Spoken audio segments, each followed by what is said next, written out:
Okay, this video is for Life is Short, who made a video down a very long hallway. About 250 feet down the hallway, he put a flashlight and filmed it with an iPhone and with a Canon camera. Now the iPhone was put about, the center of the iPhone's camera was put about 40 millimeters above the ground, while the Canon camera was also put 40 millimeters above the ground. That is, it's 80 millimeters wide, and so the center is 40 millimeters above the ground.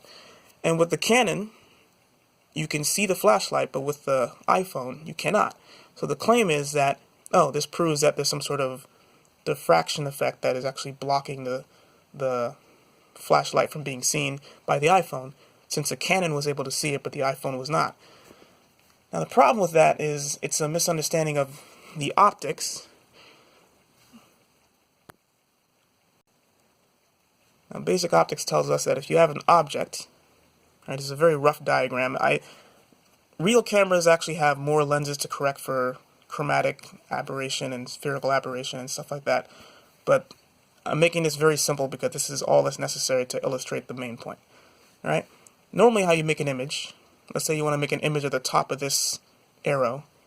Light comes from the top of this arrow, travels through the focal point, and then bends straight to the back where the sensor is for the camera.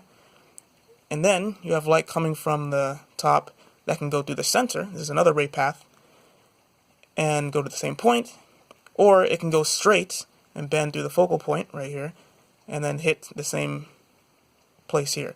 And so what you get is an upside down image, very bad drawing, but an upside down image of this arrow on the back of the sensor, because you can do the same ray diagram for every point along this arrow all the way down here. Now here's the thing. These three arrows I drew are not the only rays of light. I'm sorry, I didn't mean to say arrow, I meant to say the rays. The three rays I drew, they're not the only rays of light. There's actually, in principle, pretty much an infinite number of rays. There's one coming this way that goes to the object. There's another one coming this way. There are many different paths to get to this point here. The light, you only draw these three rays to understand what the light is actually doing, but you don't actually need every single one of these. So if there's an obstruction here, right? So there's an obstruction that's blocking some of the light.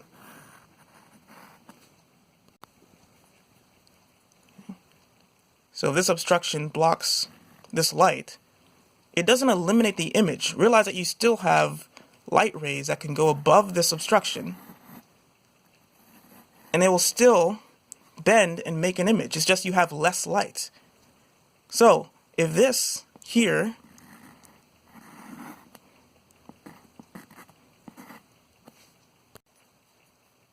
is 40 millimeters, this is the incorrect height for the camera. You can't use this height because the light can still make it through the top, right? So the effective height of the camera is actually 80 millimeters, because even with much of this light being blocked, it just means that the flashlight light or whatever image you're looking at is going to be a bit dimmer, but you can still get a weak image from here. Now obviously, from the way this is drawn, parts of this arrow actually won't be able to be seen, because let's say if you're talking about rays coming from this point, they'll be blocked. But he wasn't actually imaging anything, he was only imaging a light. So all he needs to see is a light from the flashlight. So that means the only thing that matters is a single point. And so therefore, this shows that there is another far more likely explanation for the reason why the camera was able to be, why the flashlight was still able to be seen. All right?